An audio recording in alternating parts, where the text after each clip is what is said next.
उत्तर प्रदेश के प्रयागराज में प्रशासन ने 3 बड़े कोचिंग संस्थानों को सील किया है। उसमें एक टारगेट ऑन भी है जो रवि सर चलाते हैं। हमारे साथ रवि सर हैं, उनसे जानने की कोशिश करेंगे कि जो भवन आपका जो कोचिंग संस्थान है सील किया गया है, क्या वजह मानते हैं इसको? देखिए, कैंडल मार्च था, बच्चों के लिए सपोर्ट कर रहे थे। बहुत सारी परीक्षाओं में विसंगतियां हुई थी, जिसमें लेखपाल का पेपर है, यूपीएसआई, उसकी आवाज उठा रहे थे। इससे पहले वही भवन ठीक था, कोचिंग अच्छे से चल रही थी। 11 वर्ष से कोचिंग चला रहा हूँ, ऑनलाइन ऑफलाइन। करीब 50 लाख बच्चे जुड़े हुए हैं, तो ऐसी कोई बात नहीं थी। हाँ, प्रशासन को भवन सील करने के अलावा ये देखना चाहिए था कि हम लोगों ने जो बच्चों की परेशानियां उठाई हैं, उन परेशानियों में कितनी सच्चाई है। प्रशासन को आगे बात करना चाहिए था, एक ज्ञापन लेना चाहिए था, उसको ऊपर पहुंचाना चाहिए था। यही सही भूमिका थी। कोचिंग को सीज करने से हमें नहीं लगता इससे किसी का फायदा है, बच्चों का नुकसान ही है, क्योंकि आगे करीब 30 लाख बच्चों के एग्जाम्स लगे हुए हैं। जून के पहले सप्ताह में एग्जाम्स हैं, यूपीपी का, फिर यूपी टेट के एग्जाम्स लगे हुए हैं।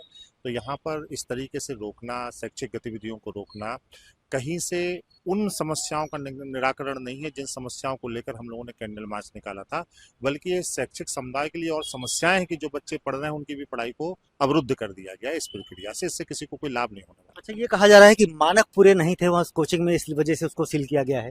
देखिए सर, हम लोग जिम्मेदार संस्थान है और पिछले 11 वर्ष से कोचिंग चला रहे हैं और बच्चों की सुरक्षा का सबसे पहले ध्यान रखते हैं। इससे पहले भी बहुत सारी ऐसी चीज़ें हुई हैं, तो कोई भी ऐसी चीज़ नहीं है कि बच्चों की सुरक्षा के साथ खिलवाड़ किया जाए। जितना बच्चों के लिए अनिवार्य है, आवश्यक है, जितने नियम बनाए गए, लगभग नियम हम लोग पूरे करते हैं और बहुत अच्छे से और सुरक्षा की दृष्टि से कोचिंग चलाते हैं। शेष प्रशासन, हम क्या ही कहें इस पर। अच्छा, इससे कितना बड़ा बच्चों का नुकसान है जिनके एग्जाम आने वाले हैं? अब करीब 30 लाख बच्चे अगले 30 दिन में एग्जाम देने वाले हैं और उनकी लास्ट में डिपेंडेंसी रिवीजन को लेकर, बाकी चीज़ों को लेकर अपने शिक्षकों के ऊपर होती है। और इस समय से कक्षाएं बाधित कर देना, यूपीपी के एग्जाम है, यूपी टेट के एग्जाम है, तो इससे तो शैक्षिक नुकसान हो रहा है। अच्छा, एक और चीज़ है ना, मैं ये कहना चाहूँगा कि कैंडल मार्च निकला क्यों था? कोई परेशानियां नहीं होंगी, नहीं तो कौन ये चाहेगा कि हम कैंडल मार्च निकालें या समस्याएं करें। कोई भाई घर में है, गर्मी है, सब बच्चों के एग्जाम है, बच्चे पढ़ते, सब कुछ अच्छा होता।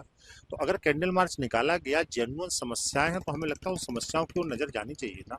उन समस्याओं को लेना चाहिए, उन समस्याओं को गंभीरता से लेना चाहिए, उनके निराकरण की तरफ जाना चाहिए, ना कि बच्चों को समस्याओं पर और समस्या डालनी चाहिए। कोचिंग सीज करने पर, कोचिंग पर कार्रवाई करने पर, हम 3-4 लोगों पर कार्रवाई करने पर बच्चों की समस्या का निराकरण हो जाएगा क्या? वहाँ तो 10,000 बच्चे थे, तो ऐसा तो कुछ नहीं है।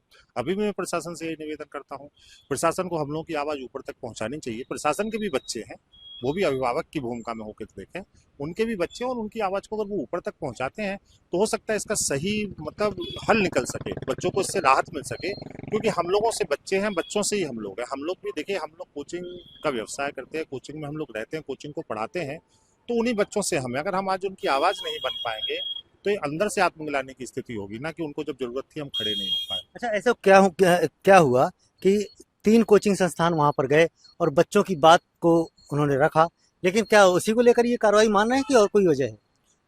कार्रवाई के समय को लेकर तो यही लगता है, जो कार्रवाई का समय है वो जितनी तेज कार्रवाई की गई है, तो हमें लगता है कि इसको सीधा उसी से जोड़ा जाना चाहिए। मुझे तो यही लग रहा है देखने में अच्छा, तुरंत। क्या मांग करेंगे आप?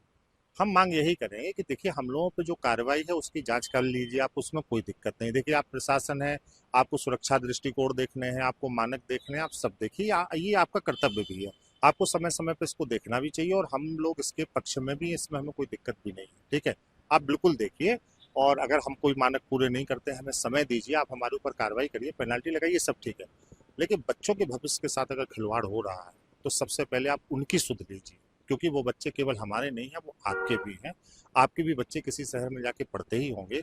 अगर जेन्युइन समस्याएं हैं, 8,000 बच्चा जेन्युइन समस्याओं के बिना एक साथ इकट्ठा नहीं आ सकता। अगर जेन्युइन समस्याएं हैं तो बच्चों की समस्याओं को देखना चाहिए, क्योंकि जो कार्रवाई हमारे ऊपर की गई है वो कार्रवाई कम से कम उन पर किए जानी चाहिए जिन्होंने पेपर में गड़बड़ी की है। जो और समस्या है उन पर कार्रवाई होनी चाहिए। हम पे कार्रवाई होने से इसका कोई किसी को फायदा नहीं होगा। हम नॉन हैं, हमें तो, हम लोगों को तो सभी जानते हैं। हम कोई गलत व्यक्ति नहीं, हम शिक्षक हैं, हम नॉन हैं, हम बच्चों को पढ़ा रहे हैं, 11 साल से पढ़ा रहे हैं, हमारे हजारों वीडियो यूट्यूब पर पड़े हुए हैं, तो हम लोग तो नॉन है। तो इसमें तो कोई ऐसी चीज नहीं है कि मतलब होना चाहिए, इस कार्रवाई से किसी को क्या ही हो रहा है।